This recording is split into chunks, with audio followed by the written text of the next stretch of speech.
Hello friends, जुगाड़ू जी के में आप सभी का स्वागत है। आज के इस वीडियो में मैं आप लोग को बिहार सचिवालय का सामान्य अध्ययन प्रैक्टिस सेट 2 करवाने वाला हूं। तो इसमें 50 क्वेश्चन सामान्य अध्ययन होंगे और अपना जो है मार्क्स ज़रूर बताएं कि अपना मार्क्स कितना आ रहा है, कमेंट करके ज़रूर बताएं। इसका कटअप मैंने वही 40 रखा है। तो चलिए शुरू करते हैं।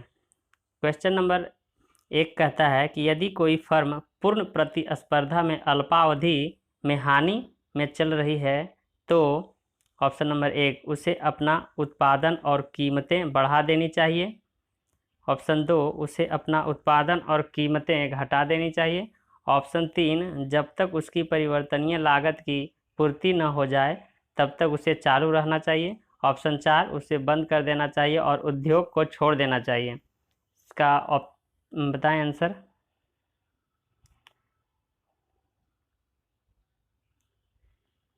इसका सही आंसर होगा ऑप्शन नंबर 3, जब तक उसकी परिवर्तनीय लागत की पूर्ति न हो जाए तब तक उसे चालू रखना चाहिए। ठीक है, अब अगला क्वेश्चन देखेंगे। अगला क्वेश्चन कह रहा है, क्वेश्चन नंबर 2, निम्नलिखित में से किस आयोग के लिए भारतीय संविधान में कोई प्रावधान नहीं किया गया है। ऑप्शन 1 निर्वाचन आयोग, ऑप्शन 2 वित्त आयोग, ऑप्शन 3 योजना आयोग, ऑप्शन 4 संघ लोक सेवा आयोग।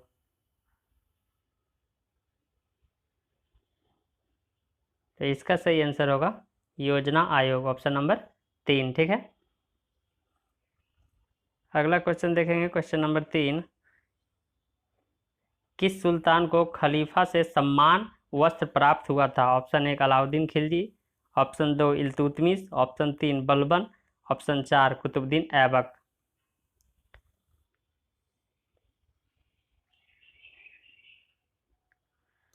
इसका सही आंसर होगा ऑप्शन 2 इल्तुतमिश। ठीक है, ये जो है खलीफा से सम्मान वस्त्र प्राप्त किए थे। ठीक है, अगला क्वेश्चन देखेंगे। क्वेश्चन नंबर 4, निम्नलिखित में से कौन सी रेखा दो देशों के बीच सीमांकन रेखा नहीं होती है।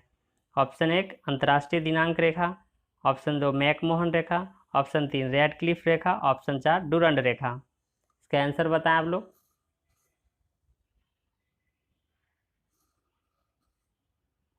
तो इसका सही आंसर होगा अंतर्राष्ट्रीय दिनांक रेखा। ठीक है, सभी लोग जानते होंगे। अगला क्वेश्चन देखेंगे। क्वेश्चन नंबर 5, भारतीय संविधान की 8वीं अनुसूची में निम्नलिखित में कौन सी भाषा विनिर्दिष्ट नहीं है। ऑप्शन 1 उर्दू, ऑप्शन 2 अंग्रेजी, ऑप्शन 3 सिंधी, ऑप्शन 4 संस्कृत।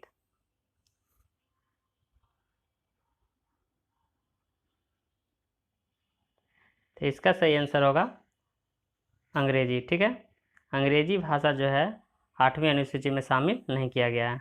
ठीक, अगला क्वेश्चन देखें। क्वेश्चन नंबर 6,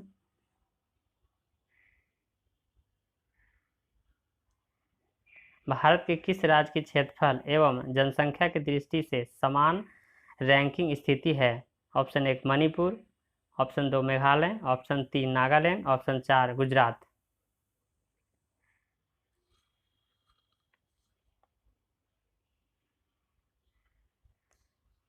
इसका सही आंसर होगा ऑप्शन 2 मेघालय। ठीक है, ये मेघालय राज्य जो है क्षेत्रफल एवं जनसंख्या के दृष्टि से समान रैंकिंग पे है, मतलब 22वां स्थान दोनों पे है। ठीक है, अगला क्वेश्चन देखेंगे।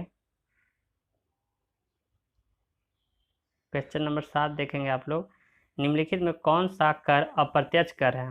ऑप्शन 1 पूंजी अभिलाभ कर, ऑप्शन 2 उत्पाद शुल्क, ऑप्शन 3 धन कर, ऑप्शन 4 संपदा शुल्क।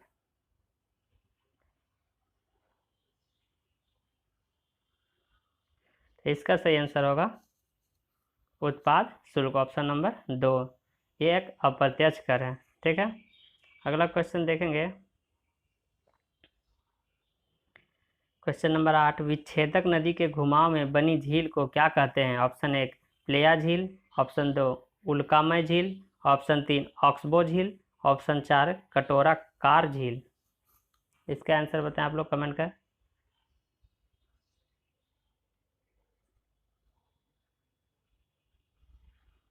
इसका सही आंसर होगा ऑक्सबो झील। ठीक है, ऑप्शन नंबर 3। अगला क्वेश्चन देखेंगे। 9, झील अथवा तालाब के सतह जल पर पादप प्लवक के तेजी से बढ़ने वाले पुंज को क्या कहते हैं?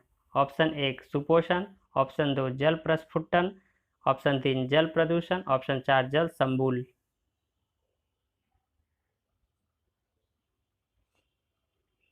इसका सही आंसर होगा सुपोषण, ऑप्शन नंबर 1। ठीक है, अब अगला क्वेश्चन देखेंगे, क्वेश्चन नंबर 10। पोतभंजक उद्योग में भारत का कौन सा राज्य अग्रणी है? ऑप्शन 1 तमिलनाडु, 2 महाराष्ट्र, 3 गुजरात, 4 पश्चिम बंगाल। तो इसका सही आंसर होगा ऑप्शन नंबर 3 गुजरात। पोतभंजक उद्योग में अग्रणी राज्य है गुजरात। ठीक है, क्वेश्चन नंबर 11 देखेंगे, जब मार्gaरेट थैचर प्रधानमंत्री थी उस समय किस देश के साथ ब्रिटेन ने फॉकलैंड द्वीप पर नियंत्रण प्राप्त करने के लिए युद्ध लड़ा? Option 1 Chile, option 2 Argentina, option 3 Brazil, option 4 उपयुक्त में से कोई नहीं।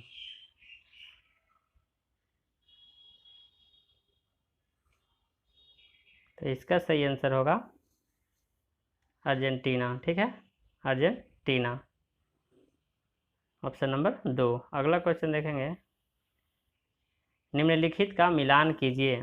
एक तरफ जो है वंश है चालुक्य वंश, होयसल वंश, राष्ट्रकूट वंश और काकतीय वंश। एक तरफ इसकी राजधानी है, तो आपको बताना है कि कौन सा जो है मिलान सही है। ठीक है, तो इसका जो है अब देखेंगे कि चालुक्य वंश की जो है राजधानी कहाँ है? मान्यखेत। चालुक्य वंश की राजधानी कहाँ है? चालुक्य वंश की राजधानी वातापी है। ठीक, और होयसल वंश का जो है राजधानी कहाँ है? द्वार समुद्र। और राष्ट्रकूट वंश का राजधानी है मलखेड या मानखेत, वही है।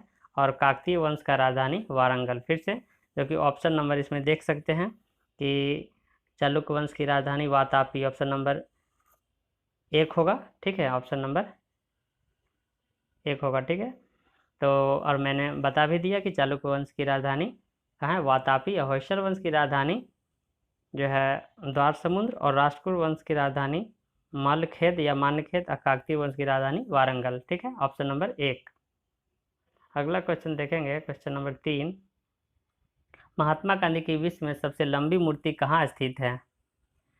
Option 1 Champaran, option 2 Patna, option 3 Lucknow, option 4 Rajkot. बताना है आप लोग को। ये सिंपल क्वेश्चन है, महात्मा गांधी की विश्व में सबसे लंबी मूर्ति कहाँ स्थित है? तो ये स्थित है बिहार के पटना में। ठीक है, गांधी मैदान के निकट है। अगला क्वेश्चन देखेंगे, कलिंग युद्ध के विरुद्ध अशोक के अभियान की जानकारी का मुख्य स्रोत निम्नलिखित में से क्या है? ऑप्शन 1 स्तंभ लेख 7, ऑप्शन 2 महावंश, ऑप्शन 3 दिव्यवदन, ऑप्शन 4 शिलालेख 13। ये मोस्ट इम्पोर्टेंट क्वेश्चन है, बार बार एग्जाम में पूछे जाते हैं, तो इसे ध्यान से आप लोग याद कर लें। Option number 4। ठीक है, शिलालेख 13 में जो है कलिंग के विरुद्ध अशोक के अभियान की जानकारी का मुख्य स्रोत मिलता है, इसे ध्यान रखेंगे। अगला क्वेश्चन देखेंगे, क्वेश्चन नंबर 15। गांधी की न्यासीता की अवधारणा ऑप्शन 1 संपत्ति के निजी स्वामित्व के अधिकार को स्वीकार करती है, ऑप्शन 2 पूंजीवादी समाज को समतावादी समाज में रूपांतरित करती है, ऑप्शन 3 धन की स्वामित्व और उपयोग के विधायी विनियम को शामिल नहीं करती, ऑप्शन 4 न्यूनतम अथवा अधिकतम आय को नियत नहीं करती। इसका आंसर बताएं कि गांधी की न्यासीता की अवधारणा क्या है? तो इसका जो है सही आंसर होगा ऑप्शन नंबर 2 पूंजीवादी समाज को समतावादी समाज में रूपांतरित करती है। ठीक है, अगला क्वेश्चन देखेंगे, क्वेश्चन नंबर 16। क्वेश्चन नंबर 16 कहता है, निम्नलिखित में से किस राज्य ने नीम वृक्ष को राज्य वृक्ष अंगीकार किया है? ठीक है, ऑप्शन नंबर 1 महाराष्ट्र, 2 तमिलनाडु, 3 केरल, 4 आंध्र प्रदेश। यहाँ 3 होगा। ठीक है, इसका सही आंसर बताएं। नीम वृक्ष को राज्य वृक्ष अंगीकार किस राज्य ने किया है? इसका सही आंसर होगा आंध्र प्रदेश। ठीक है, ऑप्शन नंबर 4। अगला क्वेश्चन देखेंगे, समोच्च रेखा समान डैश के स्थलों को जोड़ने वाली काल्पनिक रेखा है। ऑप्शन 1 बारिश, ऑप्शन 2 आर्द्रता, ऑप्शन 3 उच्चता, ऑप्शन 4 तापमान। आप लोग जानते होंगे समोच्च रेखा जो है समान ऊंचाई को जोड़ने वाली रेखा को क्या कहते हैं? समोच्च रेखा। तो इसका आंसर बताएं आप लोग। इसका सही आंसर होगा उच्चता। ठीक है, ऑप्शन नंबर 3। अगला क्वेश्चन देखेंगे, क्वेश्चन नंबर 18, राष्ट्रीय हरित न्यायाधिकरण का अध्यक्ष या राष्ट्रीय हरित अधिकरण का अध्यक्ष यानी NGT, नेशनल ग्रीन ट्रिब्यूनल, ठीक है, इसके अध्यक्ष कौन है वर्तमान में? तो जो है इसका अभी वर्तमान में अध्यक्ष जो है ये आदर्श कुमार गोयल है। Option number 2 Adarsh Kumar Goyal. ठीक है, अगला क्वेश्चन देखेंगे, भारत का वह कौन सा प्रथम राज्य है जिसने खाद्य सुरक्षा अधिनियम बनाया? ऑप्शन 1 छत्तीसगढ़, 2 गुजरात, 3 तमिलनाडु, 4 बिहार।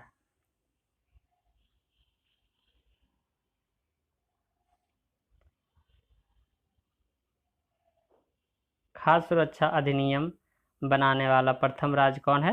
तो छत्तीसगढ़, ऑप्शन नंबर 1। ठीक है, अगला क्वेश्चन देखेंगे, भारतीय संविधान के किस अनुच्छेद में सरकारी रोजगार में नागरिकों के लिए समान अवसरों का प्रावधान है? ऑप्शन 1 अनुच्छेद 22, ऑप्शन 2 अनुच्छेद 16, ऑप्शन 3 अनुच्छेद 20, ऑप्शन 4 अनुच्छेद 25। ठीक है, इसका आंसर बताएं। तो इसका सही आंसर होगा ऑप्शन नंबर 2 अनुच्छेद 16 में समान अवसर अनुच्छेद में सरकारी रोजगार में नागरिकों के लिए समान अवसरों का प्रावधान है अनुच्छेद 16 में। ठीक है, अगला क्वेश्चन देखेंगे, बलुआ पत्थर किस में रूपांतरित हो जाता है? ऑप्शन 1 सेलखड़ी, ऑप्शन 2 स्लेट, ऑप्शन 3 क्वार्ट्ज या क्वार्टजाइट, ऑप्शन 4 मार्बल। बताना है आप लोग को, ये VVI क्वेश्चन है।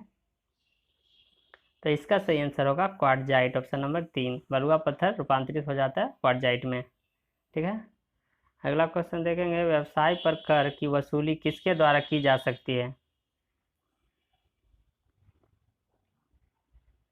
तो इसका सही आंसर होगा केवल राज्य सरकार द्वारा। व्यवसाय पर कर की वसूली केवल राज्य सरकार द्वारा की जाती है। अगला क्वेश्चन 23 नंबर देखेंगे, निम्नलिखित में से क्या लोकतांत्रिक स्थिति के प्रतिकूल है? ऑप्शन 1 तानाशाही, ऑप्शन 2 गणतंत्र, ऑप्शन 3 समाजवाद, ऑप्शन 4 राजतंत्र।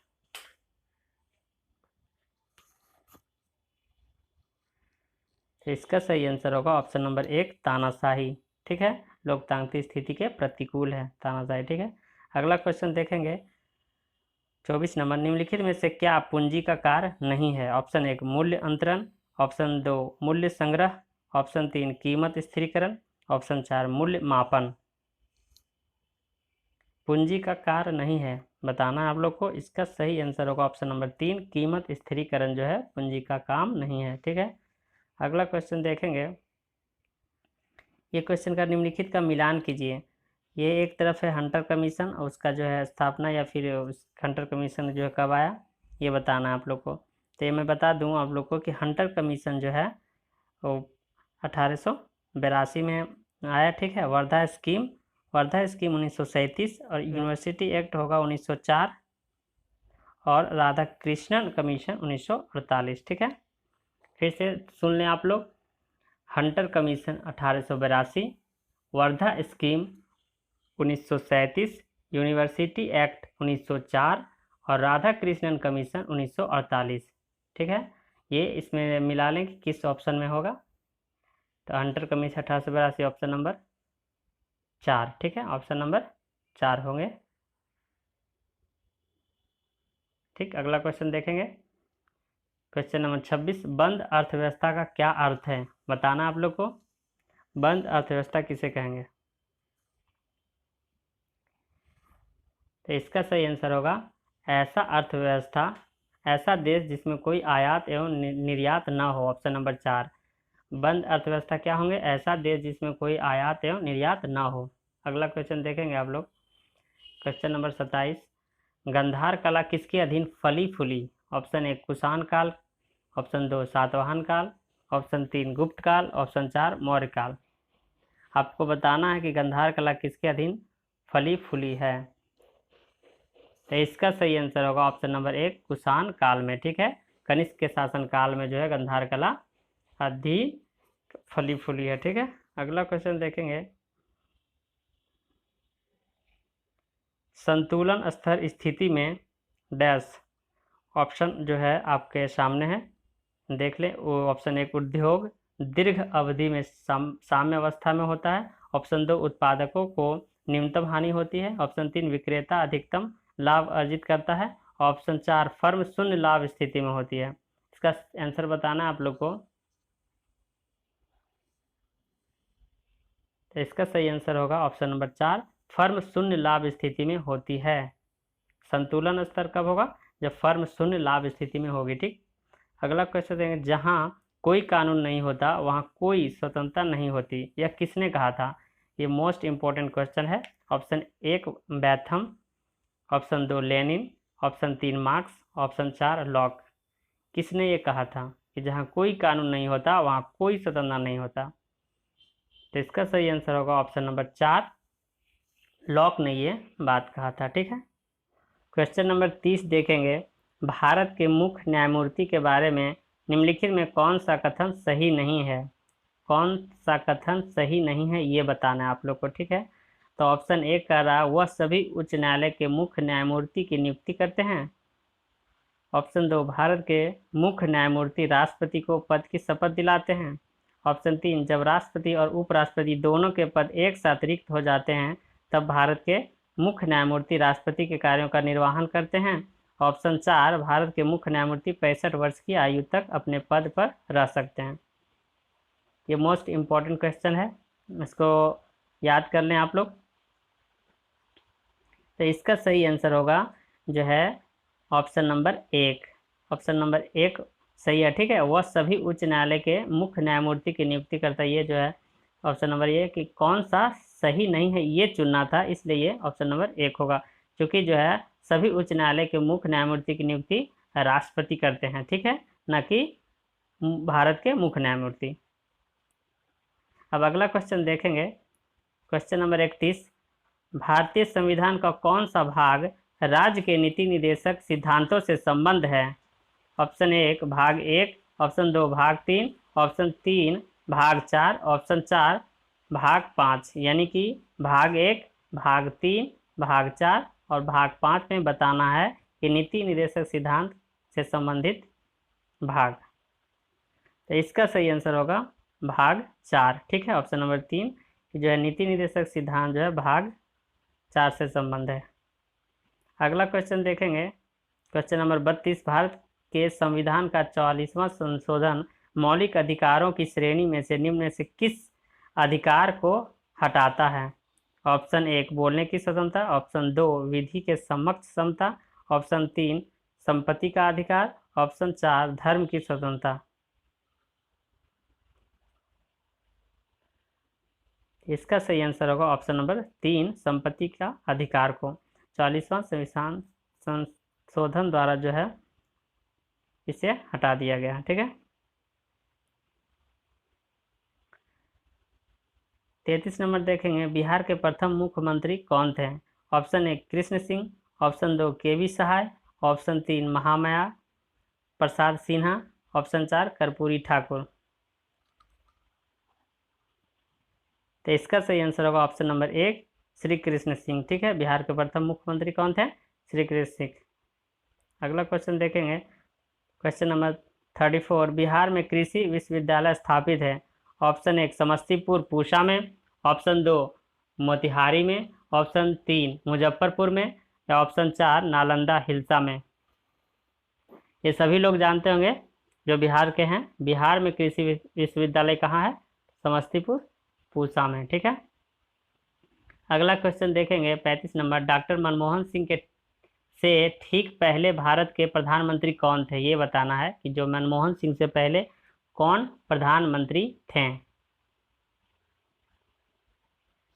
इसका सही आंसर होगा ऑप्शन नंबर 4 अटल बिहारी वाजपेयी थे। ठीक है, अगला क्वेश्चन देखेंगे, जापान की संसद को किस रूप में जाना जाता है? Option 1 Diet, option 2 Dail, option 3 Yuan, option 4 Tokyo house.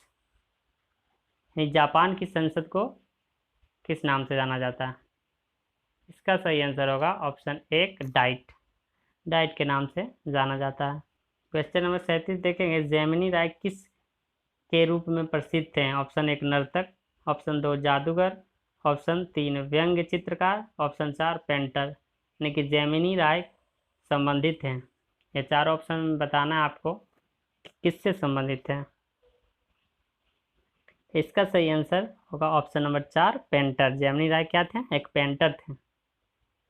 अगला क्वेश्चन देखेंगे, गढ़वाल वंशीय शासकों द्वारा बिहार में तुरुस्क दंड की वसूली की चर्चा एक अभिलेख में मिलती है, इसकी प्राप्ति हुई है। ऑप्शन 1 गया में, ऑप्शन 2 मनेर में, ऑप्शन 3 मुंगेर में, ऑप्शन 4 पटना में। तो इसका सही आंसर होगा मुंगेर में। ठीक है, option number 3।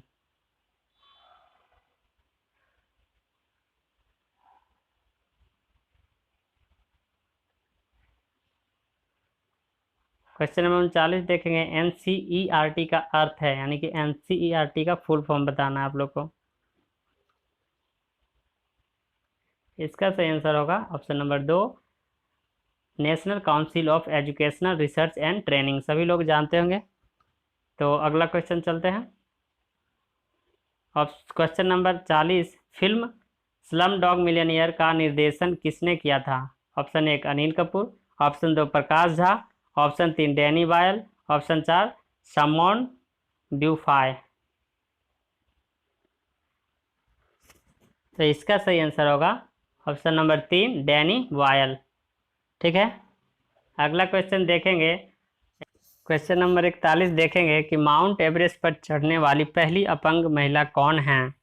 Option 1 Samina Baig, option 2 Arunima Sinha, option 3 Bachendri Pal, option 4 Raha मोहर्रक। तो इसका सही आंसर होगा अरुणिमा सिन्हा, ऑप्शन नंबर 2। ठीक है, अरुणिमा सिन्हा जो है माउंट एवरेस्ट पर चढ़ने वाली पहली अपंग महिला हैं। ठीक है, अगला क्वेश्चन देखेंगे, बिहार राज्य के पश्चिमोत्तर कोने पर हिमालय की एक चोटी है, इसे किस नाम से जाना जाता है? ऑप्शन 1 कैमूर की पहाड़ी, ऑप्शन 2 राजगीर की पहाड़ी, ऑप्शन 3 खड़गपुर की पहाड़ी, ऑप्शन 4 सोमेश्वर की पहाड़ी। तो इसका सही आंसर होगा ऑप्शन नंबर 4 सोमेश्वर की पहाड़ी के नाम से जाना जाता है। ठीक है, अगला क्वेश्चन देखेंगे। क्वेश्चन नंबर 43, निम्न राज्यों में से किसे भारत का अत्यधिक बाढ़ अभिमुख राज्य माना जाता है? Option 1 Uttarakhand, option 2 Jharkhand, option 3 Bihar, option 4 Nagaland. ये सिंपल क्वेश्चन है, इसका आंसर सब लोग जानते होंगे। ऑप्शन नंबर 3 बिहार होंगे। ठीक है,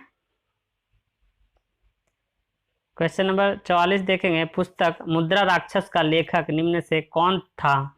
option 1 Kalidas, option 2 Kalhan, option 3 Kautilya, option 4 Vishakha Datt. तो इसका सही आंसर होगा विशाखा दत्त। ठीक है, मुद्रा राक्षस के लेखक थे। क्वेश्चन नंबर 45 बताना है, विष्णुपद मंदिर का कहाँ स्थित है? ऑप्शन 1 गया, option 2 Varanasi, option 3 Rajgir, option 4 Nalanda. तो इसका सही आंसर होगा ऑप्शन 1 गया। विष्णुपद मंदिर का निर्माण जो है रानी अहिल्याबाई होलकर ने 1787 में की थी। ठीक है, और ये गया में है। अगला क्वेश्चन देखेंगे, बिहार के बोध गया में स्थित महाबोधि मंदिर विश्व विरासत घोषित किया गया था, कब किया गया था? इसका सही आंसर होगा ऑप्शन नंबर 1 2002 में। ठीक है, 47 नंबर देखेंगे, डॉक्टर राजेंद्र प्रसाद का जन्म स्थान जीरादेई बिहार के किस जिले के अधीन आता है? Option 1 Patna, option 2 Madhubani, option 3 गया, ऑप्शन 4 सिवान। ये बताना है जीरादेई किस जिले के अधीन आता है। ठीक है, तो इसका सही आंसर होगा ऑप्शन नंबर 4 सिवान। ठीक है, जीरादेई जो है सिवान में पड़ता है। अगला क्वेश्चन देखेंगे, भारतीय अंतरिक्ष अनुसंधान संगठन यानी कि इसरो कहाँ पर है? तो ये सभी को मालूम होगा, तो इसका जो आंसर होगा बेंगलुरु में होगा। ठीक है, अगला क्वेश्चन देखेंगे, उत्तर बिहार के प्रमुख धंधों में सम्मिलित है, क्या सम्मिलित है बताना है।